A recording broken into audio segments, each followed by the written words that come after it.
El 9 de abril de 1974, Moscú vio nacer a uno de los asesinos más sangrientos en la historia de Rusia, que durante 14 años sus crímenes estuvieron impunes, lo que generó pánico entre los ciudadanos que exigían a las autoridades dar con él, pues de lo contrario continuaría atacando a más personas.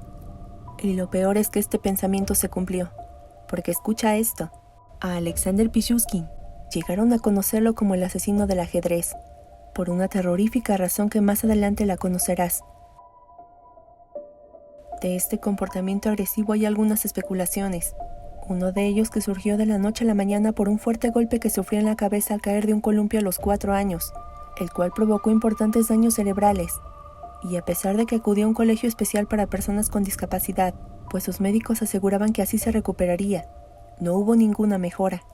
Otros dicen que su temperamento en un principio era tranquilo, pero debido a la infancia complicada que tuvo que enfrentar con un padre alcohólico, violento y hostil, hasta que su progenitor decidió abandonarlos a él y a su madre, se despertó algo que ni su abuelo, a quien veía como una figura paterna, pudo controlar.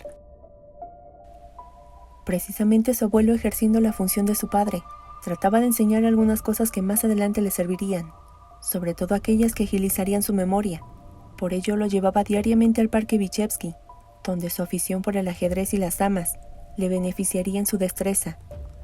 No había día que no sacaran el tablero para jugar y pasar un agradable rato, pero ¿quién diría que este sitio se convertiría años más tarde en el centro de sus asesinatos, los cuales llegó a realizarlos con saña? Y es que si hay que resaltar algo, es que Alexander era muy difícil en cuanto a relacionarse con otros niños. No congeniaba con ellos, no se mostraba sociable, no hablaba y estaba casi siempre solo. Y en caso que alguien se acercara para jugar con él, sacaba su temperamento agresivo y sin importar la edad del otro niño, iniciaba una pelea hasta terminar con los puños ensangrentados. Pero si hubo una situación que dicen los expertos influyó en su comportamiento, fue su fascinación en la adolescencia por Andrei Chikatilo, el carnicero de Rostov, que durante casi 20 años sembró la semilla de violencia en algunos jóvenes de la época. Y para que te des una idea del peligro que era este hombre, es considerado el peor asesino en serie en la Unión Soviética. Pero volviendo a Alexander, si por algo era definido, es que se entendía más con los animales que con las personas, y una muestra de ello es que con la muerte de su abuelo, su ánimo no estaba bien. De hecho, había días en que no quería levantarse de la cama, y para que su estado mejorara, su madre decidió adoptar un perro, lo cual le permitió mejorar su humor y continuar acudiendo al parque, el lugar que le hacía recordar a su abuelo, al ser que muchos aseguran fue la única persona que amó. Pero aquella grata experiencia se tornó en una obsesión, y su perro de compañía ya no era suficiente, y para callar sus pensamientos que le decían que era lo peor en este mundo, se refugió en el alcohol. Tampoco ayudó que se enamorara de Olga Makcheva, una adolescente de 17 años que vivía en su barrio, y de quien aseguraba, su unión duraría años. Pero tras varios encuentros y ante la poca atención que le daba, ella dejó de llamarlo, para comenzar a salir con Sergei Koshirev, otro compañero de clase. Aquello molestó a Alexander, hasta el punto de sentir la necesidad de matar. Y es que se cuenta que Alexander ya tenía varias carencias afectivas, y frustraciones que le hacían recordar los pensamientos que en algún momento creyó que habían desaparecido, aquellos que le afirmaban que no era suficiente, y ese sentir le hizo ver que Sergei le quitaría a la mujer que más le interesaba en ese momento. Por esto se dirigió a la casa del muchacho, y tras una acalorada discusión por Olga, Alexander, obedeciendo a sus impulsos, lo lanzó por la ventana, lo que provocó que Sergei se precipitara al vacío y morir en el acto. Luego de algunos minutos, las autoridades fueron notificadas sobre el avistamiento de un joven, que estaba tumbado en un parque sin aparentes signos vitales, pero al verlo intuyeron que había atentado contra su vida. Y además, una vez que interrogaron a Alexander Pichushkin, no encontraron prueba alguna para inculparlo, así que no continuaron con la investigación y dieron por concluido el caso. Sin embargo, él mismo revelaría años después que había sido el causante de su muerte, describiendo su acción como el primer amor, un acto inolvidable. De esta manera y con apenas 18 años iniciaría una serie de asesinatos. Pero ¿cómo es que nadie sospechaba de sus acciones? Porque Alexander vivió en lo que podemos denominar como un letargo criminal. No evidenciaba comportamiento agresivo con los demás, e incluso se mostraba amable y bastante sensible. Pero cuando su perro murió cayó de nueva cuenta en una profunda tristeza y volvió a refugiarse en el alcohol y a desencadenar una inclinación homicida. Con esto acababa de despertarse un nuevo asesino en serie en Moscú, que sería la pesadilla de muchos ciudadanos. Y es que durante el día, Alexander llevaba una vida rutinaria. Trabajaba en un supermercado, seguía jugando al ajedrez por las tardes, y a veces terminaba su jornada paseando por el parque Vychevsky. Pero al llegar la noche, los paseos por el parque se tornaban en salvajes crímenes que, por adelantarte algo, solo 3 personas vivieron para contarlo. Por 6 años la población vivió atemorizada porque el asesino en serie mataba de forma indiscriminada y sin piedad. En 2001, por ejemplo, Alexander asesinó brutalmente a 11 personas, a quienes abandonaría en las alcantarillas de la ciudad. Y por cierto, 6 de ellas fueron en tan solo un mes. La forma en que los asesinaba solo demostraba 2 cosas. La primera, las ansias que tenía por acabar con la vida de varias personas. Y después porque le encantaba sentir la satisfacción que la policía no podía detenerlo. Y en algo tenía razón, pues las autoridades se esforzaban demasiado para dar con él, al saber que aquellas muertes tenían un solo autor. Pero faltaban pruebas y mucha astucia para dar con él, pues Alexander conocía a la perfección el lugar donde los ocultaba, al igual que escapar del lugar sin que alguien lo viera. Y con el lugar, me refiero al parque al que iba con su abuelo, que en poco tiempo se convirtió en un lugar de horrores, ya que Alexander fijó su propio modus operandi que incluía este parque. Pero antes, ya había analizado quién sería su víctima. Y es que de acuerdo con las averiguaciones de las autoridades, primero observaba a las víctimas de lejos, tratando de encontrar a quién atrapar con sus relatos estremecedores. Entre ellos estaba la muerte de su fiel compañero, su perro, siendo sus preferidas las personas sin hogar al resultarles más inocentes. Y una vez que elegía, se acercaba y les decía llorando que estaba de luto.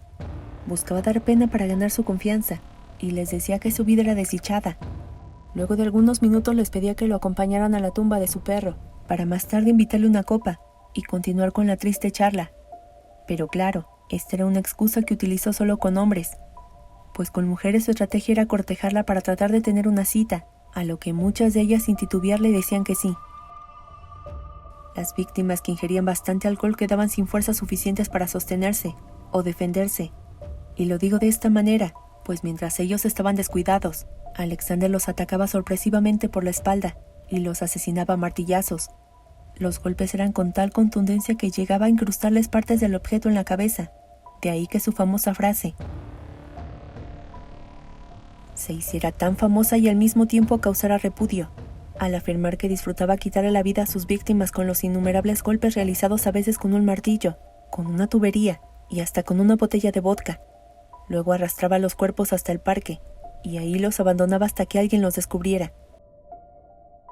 Con cada asesinato los ataques se volvieron más agresivos y sangrientos, pero también ya eran menos planificados y el riesgo de ser encontrado ya estaba latente, pues se cuenta que atentaba contra sus víctimas, y ante el miedo de ser visto por alguien abandonaba apresuradamente la escena del crimen, lo que impedía que escondiera el cadáver completamente destrozado. De esta manera los hallazgos eran más fáciles, y esto benefició a los investigadores y a la policía, que comenzaron a juntar las pocas pruebas que tenían, lo que permitió que dieran con un patrón común en 2003, y además, los medios de comunicación comenzaron a filtrar fotografías y detalles de cada asesinato, que provocó una histeria colectiva que los llevó a ponerles sobrenombres, como el maníaco de Vychevsky o la bestia de Vitsa. Pero ahora viene lo más malévolo, pues desconocían que Alexander usaba un tablero de ajedrez a modo de guía, con un simple objetivo, que las personas asesinadas fueran las piezas de juego. Y más adelante te explicaré a qué me refiero. Se sabe que la última en su larga lista de asesinatos fue Marina Moskaleva, una compañera de trabajo que jamás regresó a casa tras desaparecer el 14 de junio de 2006. Nadie sabía qué había ocurrido con la mujer. El único que alertó a la policía fue su hijo, al no saber del paradero de su madre, quien le había dejado una nota al lado del contestador donde le decía que saldría con Alexander aquella noche. Y no solo eso, sino también le dejó el teléfono de contacto. Ante el miedo de la población, e incluso al que las autoridades tenían, los agentes acudieron al domicilio del asesino 2 días después del ataque a Marina. Le informaron de que iba a la visita, y sin el más mínimo remordimiento les dijo: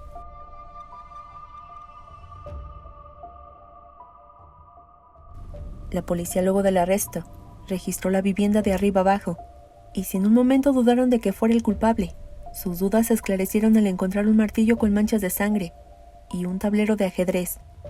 Solo que había algo extraño, En él no había figura alguna, sino monedas, un total de 61 pegadas en cada casillero, pero con un oscuro significado que, según él, cada moneda representaba un asesinato cometido. Únicamente faltaban 3 por rellenar, pero por suerte no lo llevó a cabo. La detención de Alexander Pichushkin dejó atónitos a sus vecinos. Una de ellas es Svetlana Mordiakova, que lo recordaba como un muchacho respetuoso y cortés, que se disgustaba fácilmente cuando un animal moría. Incluso una vecina le comentó a la policía durante los interrogatorios que cierto día lo encontró llorando y bastante ebrio porque su gato había muerto. Pero al saber que por tantos años vivió en el mismo edificio que el maníaco, dejó de creer en las apariencias de las personas. Luego de conocer su identidad y los pensamientos tétricos que escondía, los medios de comunicación lo nombraron el asesino del ajedrez. Además, la tabla de juego de mesa sirvió como prueba en el juicio para demostrar los crímenes de Alexander. 61 fichas, pero solo habían contabilizado 49 cadáveres. Faltaban 12 por encontrar, los cuales jamás hallaron. El 10 de septiembre de 2007 comenzó el juicio contra Alexander Pichushkin, y desde que fue aprehendido tuvieron que aislarlo en un cubículo blindado, para evitar que los familiares de las víctimas lo lincharan, pues en la sala solo se escuchaba una sola palabra. Después de pasar por un examen psiquiátrico para confirmar que el asesino serial era apto para ser juzgado, se procedió al enjuiciamiento ante el jurado popular. Cada prueba hablaba por sí sola, pero se confirmaron cuando el acusado no dejó dudas con sus declaraciones, y confirmó: no maté a 49, maté a 61. Y si lo anterior no fuera suficiente, relató que una vida sin homicidios para él era como una vida sin alimento para los presentes en la audiencia, y que habían hecho lo correcto al atraparlo, porque si él no hubiera querido, nunca lo habrían detenido. Contrario al carnicero de Rostov, el jugador de ajedrez no realizaba ningún tipo de acto sexual con ninguna de sus víctimas, porque sentía más satisfacción al lastimarlos con objetos contundentes, de ahí que todos sus actos se volvieran más violentos.